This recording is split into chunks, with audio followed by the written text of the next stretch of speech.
Buenas noches, amigos televidentes. Mi nombre es José Toledo. Bienvenidos a Frente a las Urnas.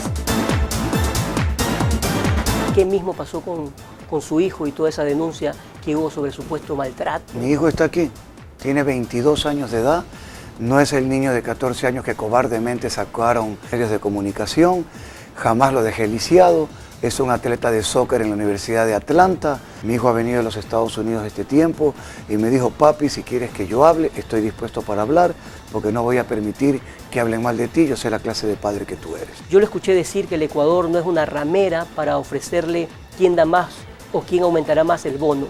Cuando yo utilicé el término ramera, utilicé como algo comparativo en relación a las propuestas baratas que todos los políticos salieron desesperados a hacer. No era el propósito de ofender a una mujer, aunque la profesión de ramera es indigna, la mujer como tal, creación de Dios, no tiene por qué ser. Pero en el caso, por ejemplo, de que usted sea el presidente, ¿qué haría inmediatamente con el bono? Mantenerlo, depurarlo un poco, investigarlo, porque hay muchas denuncias, yo no las he comprobado, pero hay muchas denuncias de que están recibiendo personas que no deberían recibir el bono y habrá que, si es verdad, depurar. Y lo otro, hacerlo un poco más justo. Porque, José, por ejemplo, una familia que recibe el bono y tiene 4 hijos, recibe $50, y aquella persona que recibe el bono y no tiene ningún hijo, entonces ahí está perdiendo espacio, porque esa persona de 4 hijos recibe la misma cantidad que la que no tiene hijos, pero le alcanza menos, pues.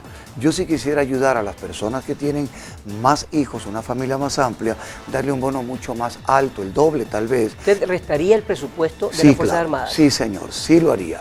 En armamento sí, porque yo quiero crear una cultura de paz. Hay naciones como Costa Rica que no necesitan ir a la guerra. Y quiero crear un ejército que sea un atalaya de la seguridad, no preparado para guerrear, sino para cuidar la paz en un concepto totalmente diferente. ¿Qué opina usted, por ejemplo, de que la población civil pueda usar armas?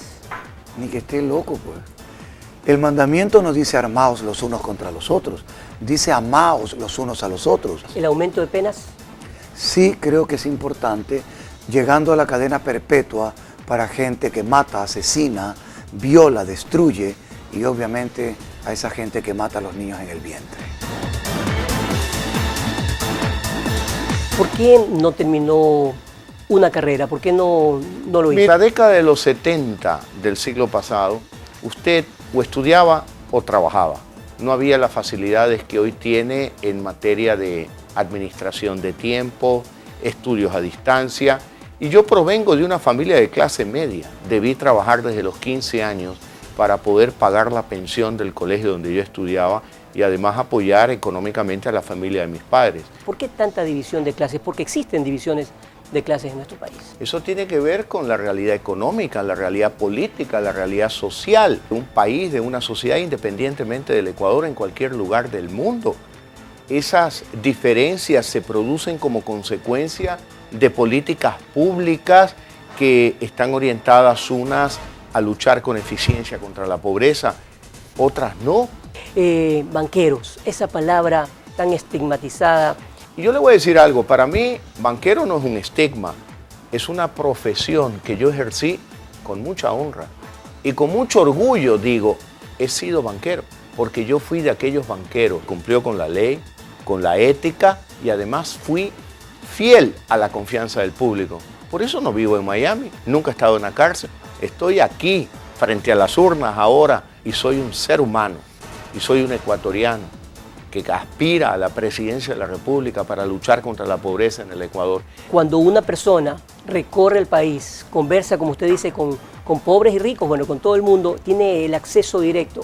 Es totalmente diferente a estar en una oficina, a recibir fríamente las cifras, etc. ¿Cree que en algún momento usted, como ejecutivo de un banco, pudo haber tomado otro tipo de decisiones si conocía un poco más la realidad de la gente? No, yo creo que en materia de personalidad yo no he cambiado, yo soy exactamente la misma persona. Desde el punto de vista de la riqueza de conocimientos, de experiencia, de cierta sabiduría adquirida por la sabiduría popular de los ecuatorianos, me ha permitido enriquecerme en cuanto al conocimiento de la realidad nacional. ¿Derrotar a la pobreza se puede en 4 años? ¿Usted lo haría? No, definitivamente o sea, que debería decir, yo en 4 años elimino la pobreza. No. yo lo que prometo es contribuir de manera importante a la reducción de la pobreza en el Ecuador. ¿Qué necesitamos para superarla en el Ecuador? Crear empleo.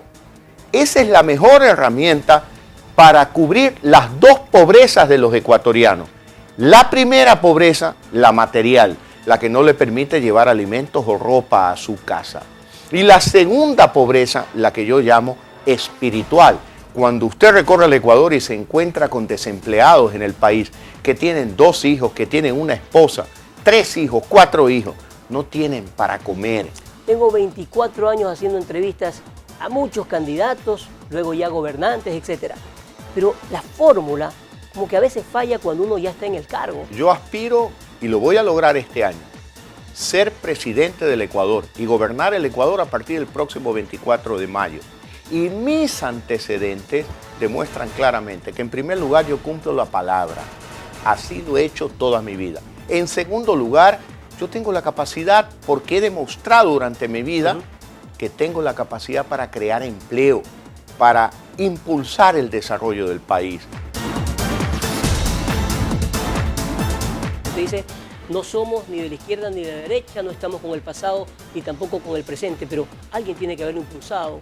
Bueno, el grupo de hombres y mujeres que conformamos el movimiento Suma, que somos todos personajes nuevos, frescos en política. Cuando usted viene al país y forma Suma, ¿por qué no sumar? ¿Por qué no decirle al gobierno, a ver, señores del gobierno, podemos presentar estos proyectos para que sean aprobados? En el caso de ganar, y tenemos mucho optimismo de que así sucederá, nosotros vamos a continuar con lo positivo y por supuesto vamos a corregir muchas cosas negativas.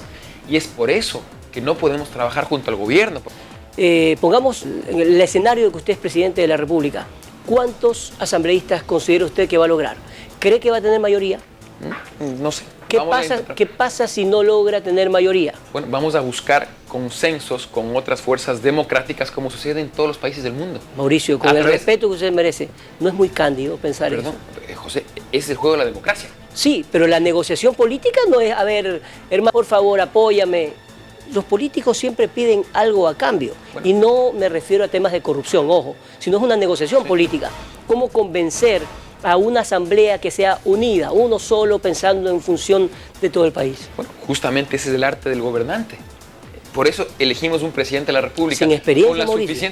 Perdóneme, yo le puedo mencionar muchos casos de no me va a decir que usted va a poner de gobernantes que llegaron siendo jóvenes y que ganaron grandes transformaciones en su país.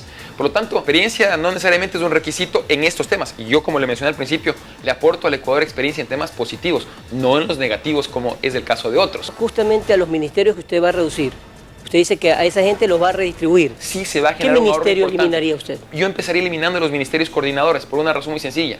En la inmensa mayoría de países del mundo, y eso es lo lógico, el coordinador de los ministros es el presidente de la República. ¿Qué opina usted de la oposición? Respeto a todos, son ecuatorianos y será la ciudadanía quien juzgue cuál es la mejor opción. ¿Usted está de acuerdo con lo que hace el SRI? Yo creo que ha sido positivo el incremento de la recaudación en el Ecuador y creo de hecho que tiene que incrementarse aún más. ¿Y los subsidios, por ejemplo, el subsidio al gas? Hemos planteado el revisarlo para focalizarlo de manera adecuada y que realmente le llegue a quien le debe llegar, todos a los lo más prometen. necesitados.